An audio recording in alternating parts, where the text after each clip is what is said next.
Incidenti in A4 stamane all'altezza di Grisignano di Zocco, un'auto finisce in bilico sulla scarpata dell'autostrada, ferita una 23enne veneziana trasportata all'ospedale di Vicenza. Sotto shock la comunità di Longare, il parroco 69 anni, picchiato dal ladro che si era introdotto nella canonica. Per il prete trauma cranico e una prognosi di 10 giorni. Tragedia in costiera amalfitana, amici e colleghi non si danno pace per la morte improvvisa di Mariangela Calligaro travolta da un'onda, nelle prossime ore il rientro a Belluno della Salma. Vendeva ad un pedofilo le foto sexy della giovanissima figlia, una 58enne trevigiana è a processo e rischia una pesante condanna. Attimi di tensione a Fara di Soligo dove un 59enne si è barricato nel seminterrato della sua abitazione e ha minacciato di togliersi la vita, l'uomo salvato dal tempestivo intervento dei carabinieri. Il direttore generale dell'USL 2 Francesco Benazzi ieri sera ospite di 20 e 10 a proposito delle vaccinazioni obbligatorie a scuola, 400 famiglie trevigiane ha spiegato non sono ancora in regola. Grazie ai video del nipote in rete è diventata popolarissima con le sue battute. La star dei social con oltre 20.000 contatti su Facebook è una nonnina padovana di 89 anni. Telespettatori di Antenna 3, buongiorno e ben ritrovati con la prima edizione dei nostri telegiornali. In primo piano un'ampia pagina di cronaca a partire dal grave incidente stradale che si è verificato questa mattina lungo la A4 all'altezza di Grisignano di Zocco. Siamo in provincia di Vicenza, ferita una 23enne della provincia di Venezia, è lì trasportata all'ospedale di Vicenza. Tutti i dettagli nel nostro servizio d'apertura. Grisignano di Zocco, grave incidente questa mattina lungo l'autostrada A4 tra i caselli di Grisignano di Zocco e Vicenza Est in direzione Milano. Sono le 6:50 del mattino quando per cause ancora in corso di accertamento la Volkswagen Lupo guidato da una 23enne di Martellago ha urtato una Lexus che correva nel suo stesso senso di marcia. L'impatto è stato violento, l'auto della 23enne è carambolata fuori strada finendo nel pendio autostradale. La ragazza è rimasta bloccata all'interno. Immediato l'intervento dei vigili del fuoco e della polizia stradale che hanno provveduto a mettere in sicurezza la Volkswagen finita nella scarpata ed estrarre la ragazza. Sul posto il personale del SUEM che ha stabilizzato la 23enne per poi elitrasportarla all'ospedale San Bortolo di Vicenza dove è in rianimazione, illeso invece il conducente della Lexus. Restiamo nel Vicentino perché c'è una comunità, quella di Longare, ancora sotto shock per la brutale aggressione al parroco del paese che è stato picchiato dal ladro che si era introdotto in canonica. Ci racconta tutto in collegamento Gabriella Basso. Buongiorno Gabriella. Buongiorno a te ai telespettatori da Longare, ancora scosso il parroco Don Sigfrido Crestani per le conseguenze dell'aggressione subita la notte di venerdì scorso in canonica da parte di un malvivente. Vi raccontiamo un po' i fatti come lui stesso li ha raccontati, erano verso le 5 del mattino quando il religioso di 69 anni si è sentito di movimenti, delle cose che non andavano, si è svegliato e ha adottato una luce di un telefonino in camera. Allora si è alzato e l'intruso però è subito fuggito scendendo le scale e scappando poi dalla porta di servizio del retro della canonica. Il parroco a questo punto pensava che tutto fosse finito ed invece l'uomo è rientrato, a quanto pare per prendersi il giubbotto che si era probabilmente dimenticato, ma il parroco non era ancora tornato a letto e da lì la reazione del ladro che ha picchiato il sacerdote fino a spingerlo a terra. Don Crestani, parroco dell'unità pastorale di Longare col sé, è caduto a terra sbattendo la testa e fortunatamente ha subito un trauma cranico che però è guaribile in una decina di giorni. Questa è la sua prognosi. Del movimento un ragazzo probabilmente straniero conosciuto peraltro in paese a quanto pare, non ci sarebbe al momento alcuna traccia, ma sul caso ovviamente indagano i carabinieri. Da Longare per il momento è tutto, la linea torna allo studio. Grazie a Gabriella Basso e torniamo a parlare della tragedia che si è consumata in costiera amalfitana con la morte di una turista bellunese travolta da un'onda anomala. Nelle prossime ore è atteso il rientro del feretro a Cavarzano dove la donna viveva e che ora piange la sua improvvisa scomparsa. È atteso nelle prossime ore il rientro a Belluno di Mariangela Calligaro, la turista di 55 anni, morta ieri mattina a Praiano, località della costiera amalfitana, a causa di un'onda che l'ha travolta e risucchiata in mare. Una tragedia che ha sconvolto la comunità di Cavarzano dove la donna viveva ed era molto conosciuta grazie al suo lavoro di consulente finanziaria ma anche per le sue tante attività. La notizia della sua improvvisa morte è arrivata come una doccia fredda tra i colleghi che l'aspettavano in ufficio dopo l'Epifania. Proprio 6 gennaio Mariangela, insieme al compagno ed una coppia di amici, sarebbe dovuta rientrare in Veneto, ma un'onda improvvisa ha posto fine in maniera drammatica alla sua vita. Ieri intorno alle 11 le due coppie stavano camminando lungo un sentiero tra i più affascinanti della costiera amalfitana. Le condizioni meteo non erano delle migliori, ma raccontano i testimoni non c'era vento e il mare era calmo. Poi, improvvisamente, un'onda ha travolto 3 dei 4 amici trascinandoli in mare. Oltre alla vittima, anche il compagno, Carlo Talamini, e l'amica Nicoletta Bressa, sorella del parlamentare Gian Claudio Bressa, sono finiti in mare. Solo il marito di quest'ultima, Nicola Zeggio, è stato risparmiato dalla furia dell'acqua. È stato l'uomo a dare l'allarme. Motovedette della Guardia Costiera e della Capitaneria di Porto si sono subito messe alla ricerca dei dispersi. Talamini e Bressa sono stati tratti in salvo poco dopo e trasportati all'ospedale. Per Mariangela, invece, purtroppo non c'era più nulla da fare, nonostante i tentativi di rianimarla.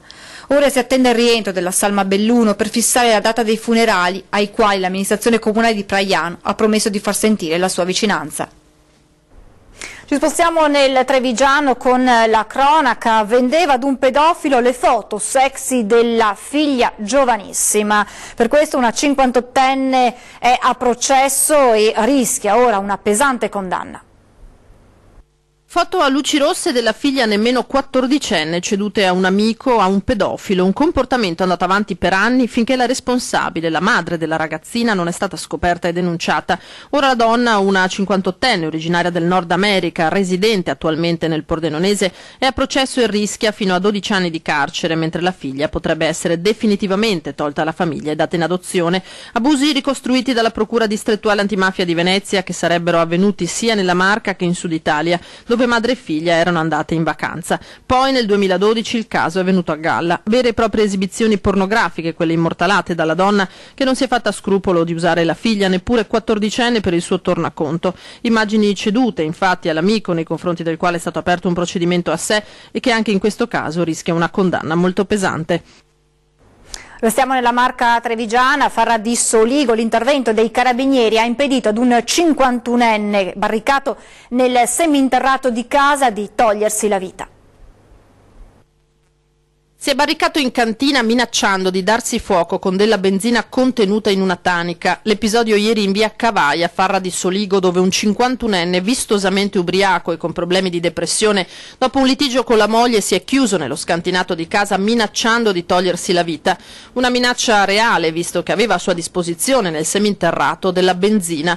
Non riuscendo a farlo desistere e a convincerlo ad aprire la porta, la moglie non ha potuto fare altro che chiamare i carabinieri, che arrivati sul posto hanno subito cercato di instaurare un dialogo col 51enne alterato dall'alcol e dal profondo stato di prostrazione in cui versa da tempo. C'è voluta un'ora per riuscire a farlo rinunciare al suo proposito e a fargli aprire la porta della cantina. Una volta uscito è stato rassicurato e accompagnato in ospedale a Conegliano, dove è stato ricoverato nel reparto di psichiatria. Torniamo ora a parlare della tragedia che si è consumata nel Veronese con la morte di 2 giovani vicentini uccisi dal monossido di carbonio. Vicenza è sotto shock per la morte dei 2 giovani studenti uccisi da monossido di carbonio. La tragedia è avvenuta ieri in un'abitazione a Ferrara di Montebaldo, in provincia di Verona. Assieme ai 2 ragazzi anche 2 amiche che però dormivano in un'altra stanza. A dare l'allarme una delle ragazze, che ha urlato tutta la disperazione quando si è accorta che gli amici non rispondevano più. I 4 giovani dovevano trascorrere qualche giorno di vacanza per festeggiare il Capodanno. Il giorno prima i 2 ragazzi erano andati a letto tardi, quindi le amiche non avevano voluto disturbarli, ma quando si sono accorte che passava il tempo e loro non uscivano dalla stanza, sono entrate trovandosi di fronte alla tragedia. A causare le esalazioni, secondo i primi accertamenti dei vigili del fuoco, il cattivo funzionamento di un braciere che i 2 avevano usato per riscaldarsi. Le vittime dell'avvelenamento da monossido sono Luca Bortolaso, residente a Lonigo nel Vicentino, e Alex Ferrari di Arzignano, sempre in provincia di Vicenza, entrambi 21enni. Le 2 giovani amiche che erano con loro di Peschiera del Garda e Monzambano nel Mantovano non sono rimaste intossicate perché avevano dormito in una stanza diversa riscaldata da un fornello elettrico. I 2 ragazzi si erano coricati in una cameretta molto piccola al centro della quale, per scaldarsi, avevano posato un secco riempito di braci. In breve tempo la stanza si è saturata, causando la morte dei 2 giovani. Sul posto sono intervenuti anche i carabinieri. Avrebbe ricevuto un avviso di garanzia l'ex comandante dei Vigili di Padova, Antonio Paolocci, nel mirino della magistratura, troppi appalti assegnati sotto soglia e quindi senza una regolare gara. L'ex comandante dei Vigili Antonio Paolocci è indagato per abuso d'ufficio, turbata libertà degli incanti, corruzione per un atto contrario ai doveri d'ufficio e induzione indebita a promettere o dare utilità. L'indagine iniziata nel 2016 riguarda gli appalti cosiddetti sotto soglia, ovvero quelle operazioni che, essendo sotto i 40.000 euro per legge, non richiedono bandi di gara. Secondo l'inchiesta, numerosi, circa 235, sono stati gli affidamenti diretti approvati da Paolocci quando era a capo dei Vigili di Padova, ovvero circa 1,5 milioni di euro assegnati senza gara. Il diretto interessato smentisce di aver ricevuto un avviso di garanzia, ma secondo altre fonti il documento sarebbe stato inviato già a novembre, dopo che i carabinieri si erano presentati nella sede della Polizia Municipale di Padova per acquisire materiale informatico. A sollevare la questione era stato l'allora assessore alla sicurezza Maurizio Saia, accentuando così la crisi che portò alla caduta del sindaco Bitonci. Domani saranno 10 anni dalla tragedia di Los Roques, con la morte della famiglia di Paolo Durante e Bruna Guernieri e delle loro figliolette. I loro resti giacciono ancora in fondo al mare. 10 anni che pesano, dice il padre di Bruna che abbiamo raggiunto a Noale. Pesano, purtroppo per noi è impossibile dimenticare, no? Giovedì saranno 10 anni, un tempo infinito, come il dolore che continua a logorare i parenti della famiglia Durante di Ponzano Veneto, morta nella tragedia di Los Roques e mai riportata a casa. Erano in 14 sul bimotore della Transaven che si è inabissato in mare, individuato nel 2013 a 970 metri di profondità, che custodisce ancora i resti di Paolo Durante, della moglie Bruna Guernieri di Noale e delle figliolette Emma, Viola e Sofia. Prima abbiamo lottato per individuare l'aereo perché c'erano dei dubbi qua e là. Una volta individuato si pensava che in qualche maniera si potesse recuperarlo, visto che ci sono le possibilità per recuperarlo, ma è rimasto là e basta. E quando io sento che per gli extracomunitari tutti i giorni, tutte le ore, tutti i momenti si interessano di più e per i nostri, e sono 8 italiani, noi ne abbiamo 4 nella nostra famiglia, ma ce ne sono altri 4 italiani. Era la gente normale, non erano dei delinquenti. La rabbia, l'amarezza, la delusione per il silenzio dello Stato, per l'inerzia della politica. 3 milioni stanziati dall'Italia, altrettanti dal Venezuela per recuperare il relitto, rimasti inutilizzati per la confusione che regna oggi nel paese sudamericano. Da settembre è disponibile un'altra soluzione, la cifra finanziata dall'Italia sarebbe sufficiente, ma nulla si muove. Mi sa che hanno messo a disposizione 3 milioni di euro, ma con la speranza che non vadano spesi e siamo a posto, insomma. Nessuna tomba, solo il ricordo nel cuore di chi non c'è più. Noi li abbiamo salutati alla sera, siamo andati a cena assieme la sera prima di partire e li abbiamo salutati lì a Ponzano sul ristorantino. E ogni tanto quando passo di là, perché ho un'altra figlia che abita a Villorba, e basta, guardo sempre dove le ho salutate l'ultima volta. La politica, il 2018 potrebbe essere l'ultimo anno di matrimonio per le città di Venezia e Mestre. C'è chi guarda con speranza questa eventualità e chi invece la teme come la peggiore delle disgrazie. Il 2018 è l'anno della verità per i comitati separatisti che continuano la loro battaglia per i 2 comuni di Venezia e di Mestre. Il governatore Luca Zaia rinnova loro la promessa. La regione farà tutto quanto in suo potere per celebrare il prima possibile il 5º referendum. Noi chiediamo che ci sia ovviamente l'election day, so che ci sono dei ricorsi in piedi, ci sarà molto da capire e affronteremo anche questo dossier. Tempi stretti anche per la trattativa sull'autonomia del Veneto con il governo ormai in scadenza.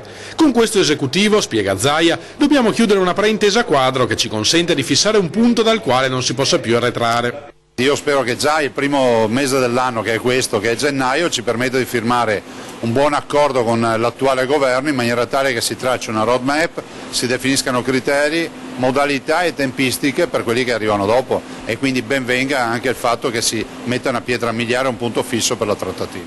Sarà invece un esercizio inutile per il forzista Renato Brunetta, secondo il quale tutto sarà rinviato al nuovo governo, che per rendere possibile una vera autonomia dovrà cambiare la Costituzione, cosa che secondo l'ex candidato sindaco di Venezia avverrà certamente in caso di vittoria del centrodestra. Io condivido il fatto che la madre di tutte le battaglie sarebbe quella di cambiare la Costituzione, però è pur vero che oggi abbiamo il terzo comma dell'articolo 116 che ci permette a Costituzione invariata di negoziare su 23 materie.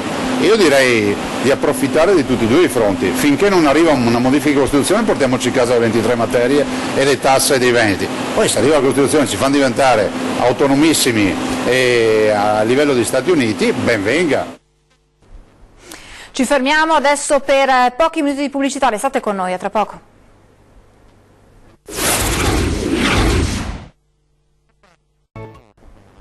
Di nuovo in diretta, il 2018 è iniziato da 3 giorni eppure già si fa sentire con gli aumenti di luce, gas e autostrade, ma si aggiunge un ulteriore balzello, quello dei sacchetti per frutta e verdura biodegradabili e a pagamento, e naturalmente si scatena la rabbia dei consumatori.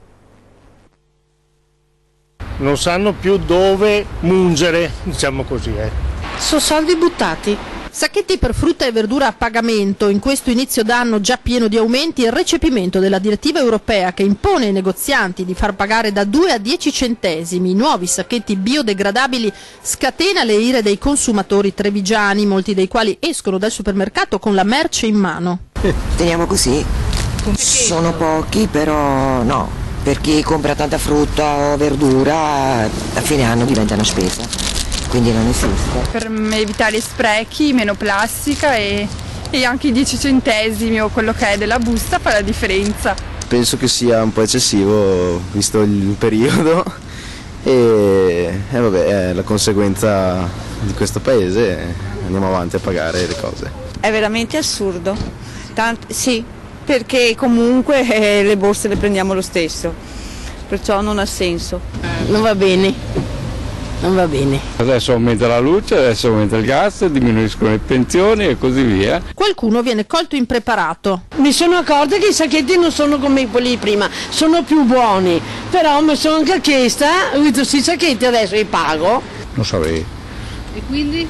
Aumento?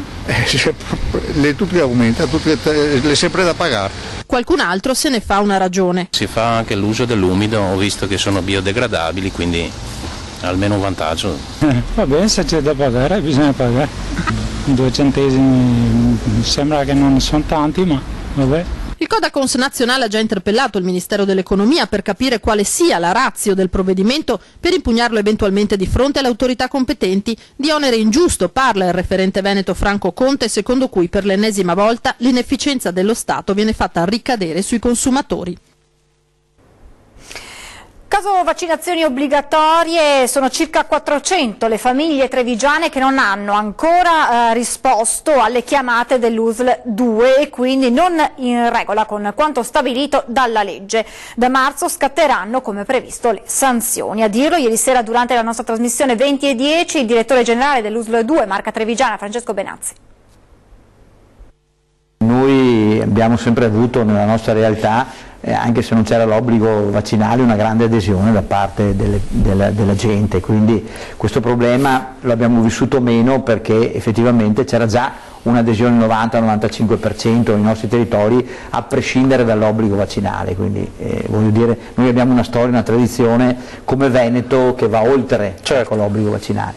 Detto ciò, che era giusto specificarlo, noi abbiamo visto che una sacca vera di resistenza va tra l'1,5 e il 2%, vuol dire 300-400 persone in una Marca trevigiana che fa 900.000 abitanti circa, quindi è chiaro che è residuale. Rispetto a questo noi abbiamo chiamato, ovviamente stiamo chiamando ancora perché non è finita, perché cerchiamo di essere meno vogliamo dire, cioè vorremmo convincere le persone in modo tale da evitare la sanzione. Quindi abbiamo fatto una prima chiamata, poi ne faremo una seconda e poi ovviamente saremo costretti ad applicare le sanzioni. Quando è prevista la seconda chiamata? La seconda chiamata è prevista qua a gennaio e poi dovremo partire con le sanzioni, cioè chi ovviamente entro marzo non abbiamo una risposta dovremo partire con le sanzioni. Ci spostiamo a Padova, dove continuano gli appelli dei commercianti di via Ippodromo contro la chiusura della strada per un cantiere che durerebbe diversi mesi. Molti temono per le proprie attività. La controproposta è di istituire un senso unico alternato. C'è chi teme addirittura di vedere dimezzati i propri guadagni e a quel punto mandare avanti la propria attività diventerebbe un problema. Nei prossimi mesi la chiusura al traffico di via Ippodromo per lavori di rifacimento delle fognature spaventa negozianti ed esercenti che in questi giorni stanno lanciando un appello al comune attraverso i nostri microfoni. In via Ippodromo ricordano bene lo stop per i lavori del sottopasso. La chiusura si era protratta per un anno e mezzo durissimo. Di quanto si abbassa in questo caso il giro d'affari? Beh, anche di un 40%. E quindi durante tutto quel periodo avete dovuto stringere i denti per così? Abbiamo stretto i denti e siamo andati avanti, ma nessuno ci ha rimborsato di qualcosa o ci ha fatto tornare la clientela. Ma i timori vanno oltre questa strada. Secondo alcuni la chiusura a tout court di via Ippodromo rappresenterebbe un colpo mortale anche all'economia di Mortise. La controproposta è di istituire almeno un senso unico alternato. Io penso che nessuno sia mai attrezzato, perché è sempre una perdita, speri sempre di andare in meglio, ma in questo caso se le cose andranno peggio degli ultimi anni sarà molto dura. Magari dovremo andare a utilizzare tutte le nostre risorse per poter andare avanti il periodo in cui non andrà benissimo. Restiamo in provincia di Padova con le novità nelle comunicazioni tra comune e cittadini a Campodarsego. Nuova forma di comunicazione scelta dal comune di Campodarsego. Il sindaco Mirko Patrono infatti ha deciso di informare i suoi cittadini su temi come viabilità, verde pubblico, illuminazione, eventi di cultura e sport, ma anche per diffondere informazioni sulle emergenze meteo attraverso WhatsApp, la più conosciuta forma di messaggistica per i telefoni cellulari. Un servizio gratuito e anonimo, nessuno infatti potrà vedere il numero della persona. Un servizio scelto per favorire la velocità dell'informazione e il contatto diretto con il comune. I cittadini dovranno iscriversi e scegliere le categorie di notizie alle quali si è interessati. Se non si è soddisfatti si potrà disdire in qualunque momento. In poco tempo è diventata popolare con le sue battute e ora è una star dei social. Il nuovo fenomeno padovano si chiama Nonna Laura e ha 89 anni. Consuelo ha scritto "Sei la nonna che tutti vorrebbero". Ah sì, beh, ne farò a tocchi. Si chiamano youtuber o influencer, persone normalissime che diventano famose per i loro video sui social network, spesso giovanissimi che dettano regole su moda, cucina, musica. Questa nuova star del web però ha 89 anni, è padovana e si chiama Laura Gaiola, anzi per tutti Nonna Laura. Complice il nipote che per gioco ha cominciato a diffondere qualche video, ora la spigliata nonnina è diventata famosa. La sua pagina Facebook è seguita da 20.000 persone e in tanti la fermano per strada. Ma ti spenderesti 2.000 euro per una borsa? Ma dai, dire un'altra domanda da fare, devo...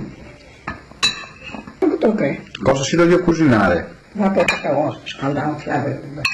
Ne do il ciapifuoco, In molti si riconoscono nelle sue battute, sempre in dialetto, consigli semplici proprio da nonna che scaldano il cuore, ti fanno vedere il mondo con razionalità e senza tante paranoie. Per Nonna Laura, dopo un iniziale imbarazzo, ora essere una star del web è diventato un gioco da condividere con i nipoti a cui insegna le sue ricette in cucina. Vabbè, non lo vuoi dire tanto, sei tomata. Un po' di anni, dico cipolla, sedano e carota. Anche stupido di aglio perché non manca buono. Poi dopo ti metti in mezzo rauno, ti fai così, pepe, sale e dopo ti fai cucinare. Una notizia appena giunta in redazione: alcuni gioielli della mostra Tesori dei Mogul e dei Maharaja ospitata a Palazzo Ducale a Venezia sono stati rubati stamane da una teca. L'allarme è scattato intorno alle 10, sul posto la polizia. I monili avrebbero un valore di alcune decine di migliaia di euro. Naturalmente tutti gli aggiornamenti nelle prossime edizioni dei nostri telegiornali. Questa sera torna a 20:10, ospiti in studio Dimitri Coin, segretario provinciale della Lega Nord di Treviso, e Alessandro Bisato, segretario del Partito Democratico Veneto. È tutto, vi lascio le previsioni del tempo, grazie per essere stati con noi, buona giornata.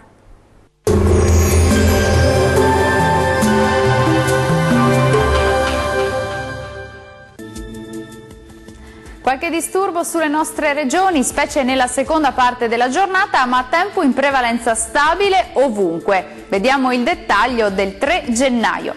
Sul Veneto locali foschie, nebbie e nubi basse al mattino, ma in rapido dissolvimento. Meglio sui restanti settori con ampio soleggiamento, il cielo sarà sereno o poco nuvoloso ovunque.